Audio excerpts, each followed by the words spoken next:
Spring practice wrapped up a few weeks ago, which means it's now officially time for my annual 2023 full regular season prediction for the Miami Hurricanes.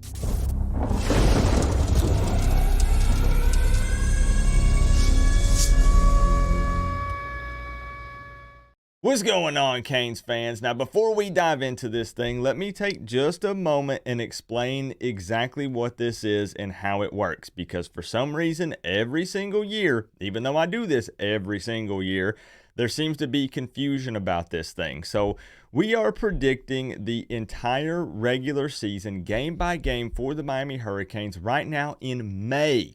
Keep that in mind. Spring practice just wrapped up. It's the way too early season prediction. I title it that for a reason.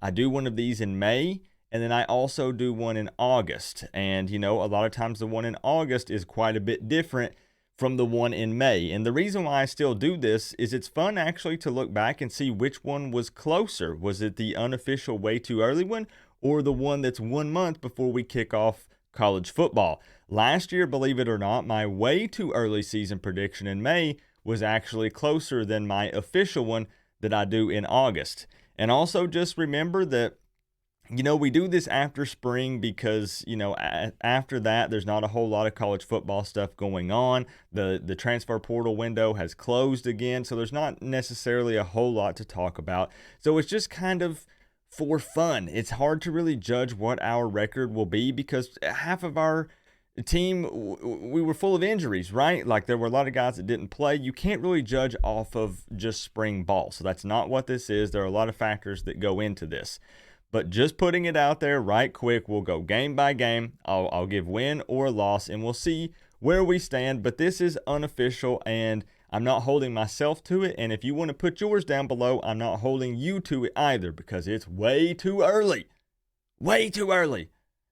But let's have some fun and let's do this thing. And what I'm going to do is on Friday night, this will be May 5th, the week that I upload this, May 5th at 9 p.m. Eastern time, I'm actually going to go live and we're going to do this exact same thing. The difference is instead of me deciding if it's going to be a win or a loss, I'm going to let you guys decide. Canes fans, my college football family, we are going to put up a poll live for each individual game, and you guys will get to voice your opinion and decide what the regular season record will be. Way too early for the Canes. And then we'll compare the two, mine versus yours, the community as a whole coming together. So again, that's this Friday, May the 5th at 9 p.m. Eastern time. I'll see you there. But with all of those disclaimers out of the way, finally, that was probably 5 minutes of the video. Let's go ahead and dive into this regular season prediction. So kicking it off week 1, we have the Miami, Ohio Redhawks. Not to be confused with the real Miami, the Miami Hurricanes. Now, Miami, Ohio went 6-6 last season. They lost their bowl game to UAB 24-20. And I have to say that they beat absolutely no good teams last year. They did have a shot at Kentucky and Cincinnati, but they got smoked by both. Now, this is one of those games that opposing teams' fans are going to bring up MTSU. That's again, instead of getting a signature win last year, Mario got a signature loss.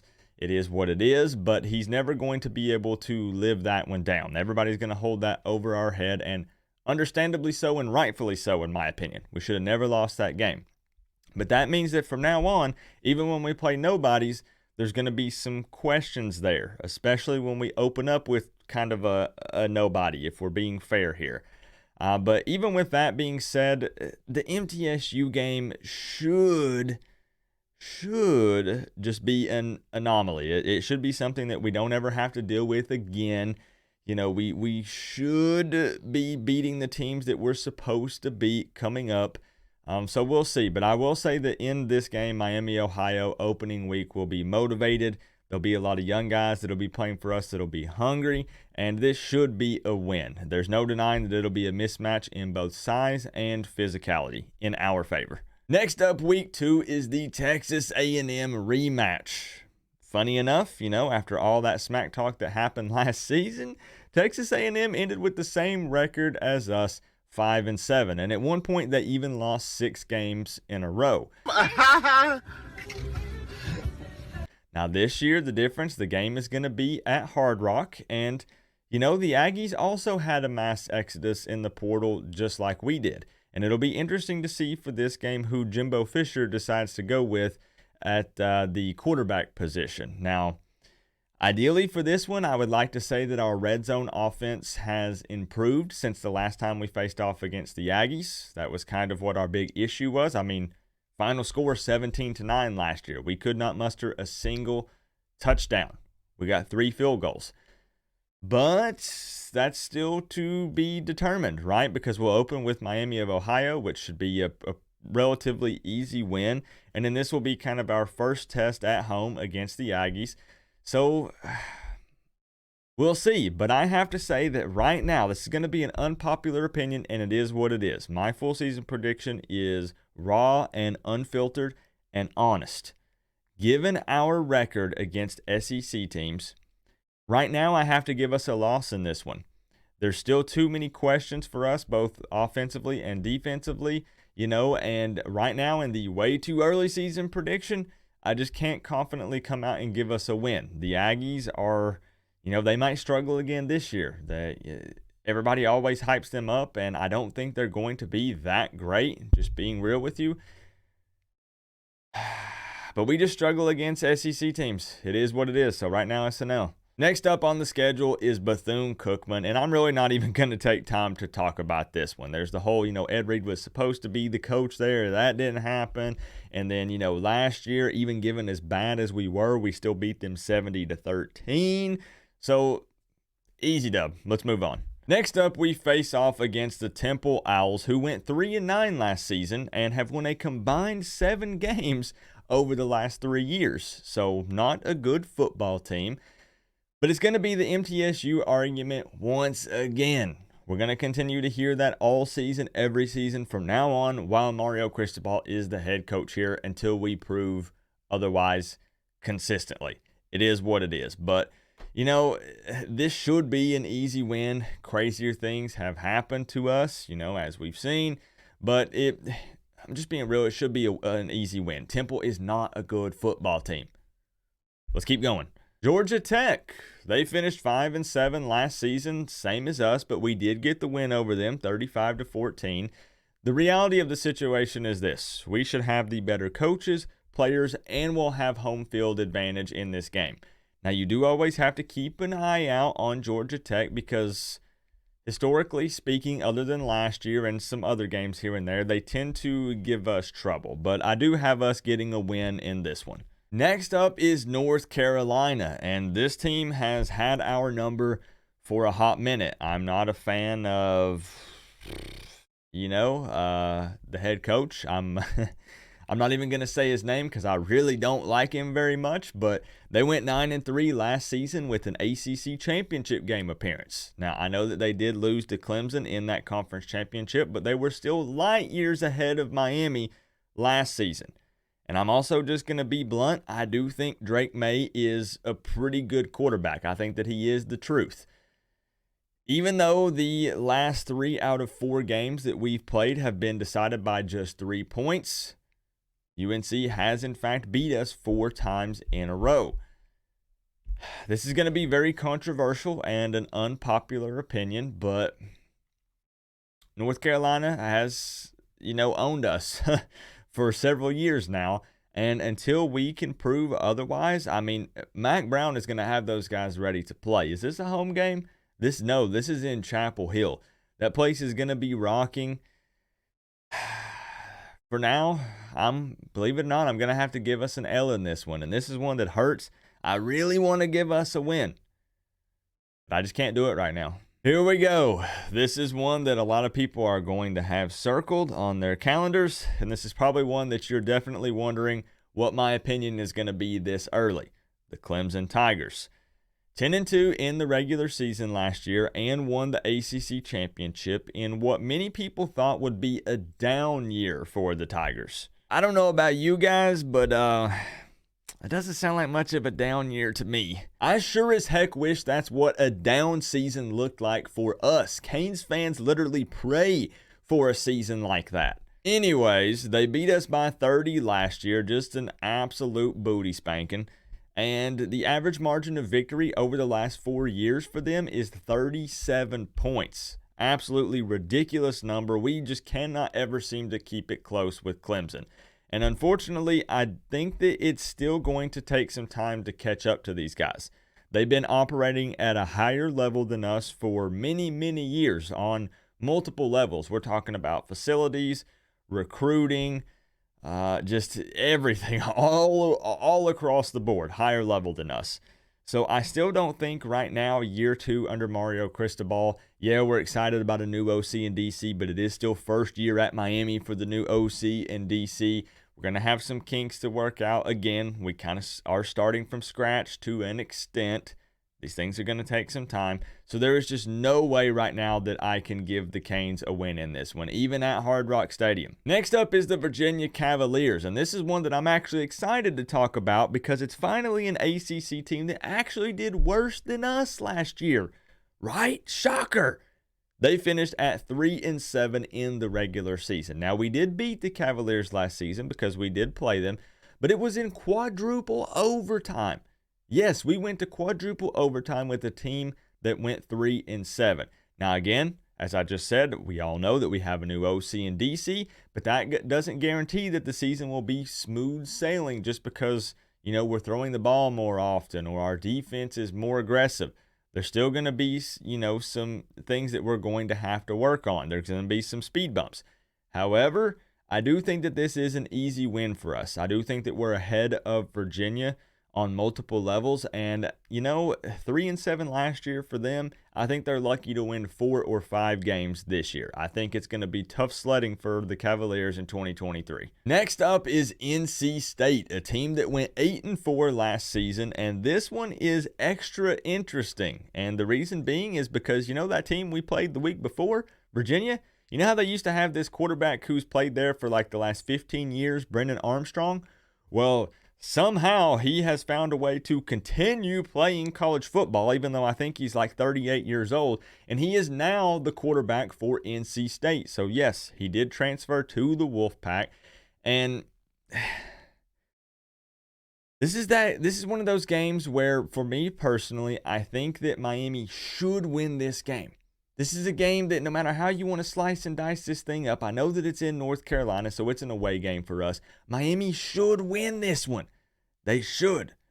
But I think it's a case of we should have won, but for some reason we screw it up and we don't win it. And I know that so many people are going to say, but Coop this, but Coop that. Well, we have this and we have that, and there's no way we're losing that game. There are also a lot of people who would have never guessed that we would have lost to MTSU last year. And I know it stings, and you're wondering why Coop is throwing that in your face because he's a Miami fan. But it just goes to show how unpredictable college football can be. Just because we're supposed to win a game doesn't mean that we actually do. And for some reason, I just got a bad feeling about this one. I don't know if it's because we're looking ahead to Florida State or we just can't handle that environment when we travel to their stadium. I don't know exactly what it is, but for some reason, I just have a bad feeling about this game. Do we have to talk about this next one? I mean, we could just skip it and go ahead and talk about the Louisville game and then maybe get to the end of the video and forget to revisit this one. No? We have to talk about it? Okay. Florida State went 9-3 last season. They ended on a 6-game win streak if you count their bowl game. And yes, I know what the final score was against Miami last year. I was there in person at Hard Rock Stadium, spent probably well over $1,500 traveling, tickets, hotel, all this stuff, food. Did this awesome meetup, and we had a good time. Until we kicked off and the game actually started. I don't remember a whole lot about that game because I've tried to erase it from my memory. But let's be honest and let's talk about this thing. Last year we got just absolutely murdered. It was a bloodbath. Let's be real. That's what happened. They were the better team all around. We laid down and gave up from the second that we kicked off that football. Now, I don't want to give the Seminoles any extra screen time here, so I'll just say this. We all know that rivalry games can get a little crazy, and obviously anything can happen. Throw the records out the window, all that talk. But I feel like that we're actually playing catch up right now to Florida State, and it hurts to say that. I think that we're still about a year or two possibly behind these guys. So we're just a smidge behind, and that's just facts. I hate talking about it that way, but it's just the reality of the situation and what we're dealing with right now. They are ahead of us at the moment. It is what it is. With that being said, this is at Doak Campbell Stadium in Tallahassee. I got to give us an L. Let's move on to Louisville. The Louisville Cardinals. They went 7-5 last season, barely lost to FSU, who unfortunately was considered a pretty good team last year, and they had a few notable victories over Pitt, Wake Forest, and NC State. Now, for me personally, this is probably the toughest game on our schedule to predict right now. Keep in mind that Louisville picked up a lot of players through the transfer portal. I think at the time of filming this, they have maybe around the 18th ranked transfer portal class, which is pretty darn good. And I just have to say that this one really is a toss-up. I have a million reasons that I could throw out as to why we will win, and I have just as many that I could throw out as to why we would lose. Now, for now, I'm actually going to give Miami a victory in this one. And the biggest reason for me why I'm saying that we're going to is because they have a first-year head coach, or a new head coach for them at Louisville. So, Mario Cristobal year 2, I know, new OC, new DC, yada, yada, all that good stuff. But I do think that we can take it to these guys, and it is at home. It's Hard Rock Stadium. So I think that we'll be okay, and I think we get the dub in this one. And last up on the schedule, a Friday night game the day after Thanksgiving. Talk about recipe for disaster, right? Boston College. Now, we've not played these guys since 2018. Last year, they finished with an absolutely terrible record of 3-9. But the funny thing about it is they beat both Louisville and NC State. However, both of these victories were by 1 point, but a win is still a win. Kind of confusing, right? As of right now, I'm going to put this one down as a win for Miami. Now, I know that there's a lot of distractions going into this game, but BC's run game will probably struggle this year, and their pass coverage is not looking too good at the moment. So this should make for a nice, comfortable win for Miami to close out the regular season. So yes, if you take a look, count the wins, count the losses. Right now in May, my way too early full regular season prediction for Miami comes in at 7-5. Again, just keep in mind, guys, oh my gosh, people are going to screenshot this and share it on Twitter and social media, and Coop's not a real Canes fan, and I can't believe this, and oh my goodness, that. Guys, it's May. This is for fun. This will change probably by the time August comes around, maybe for better, maybe for worse, because I got called so many names last year after I predicted 8-4 or 9-3. I got called just an absolute psycho person. Can't believe you would say this. The floor is 10-2, 11-1. You have to understand that what you want versus what reality is and what actually happens is two totally separate things. I want Miami to go undefeated in the regular season, play in the ACC championship game, win it, make the playoffs, and win a national championship. Of course, that's what I want. I bleed orange and green. So don't come in here and doubt, my level of fandom. You're not the fan police. I'm not the fan police. It is what it is. I'm just trying to be real. After what we saw last year, 7-5 at this point in time seems like a realistic prediction to me. Would I be happy with that? Happy is up for debate. Maybe plug in a different word there. I just need to see improvement. It is more wins than we got last year. That would mean, a bowl game appearance. If we went 7-5, won the bowl game, that is a step in the right direction. We didn't hit the goal, which is a national championship, but it is a step in the right direction. I don't know that I'd be happy with it, but it is what it is. It would be progress. That's what I'll say. It would be progress. So 7-5 is mine. Let me know yours down in the comment section below if you're brave enough. I won't hold you to it. Don't worry about it. It's the way too early season prediction. Take it for what it is and just have fun with it. Let's not get too serious about it. But let's chop it up down in the comment section below. Feel free to critique mine though. It's really fun actually to go back once the season kicks off and compare and see how close you were in May. And then, like I said, we do it again in August and then compare the two and see which one was closer. I was way more optimistic last year. By the time August rolled around, I drank some of the Kool-Aid, and I was way off. Like I said at the beginning of the video, my way too early season prediction was actually much closer.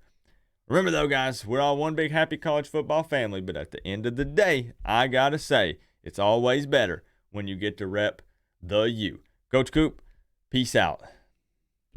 I hope I'm wrong. And by I hope I'm wrong, I mean I hope we get more wins than losses than what I have, what I've put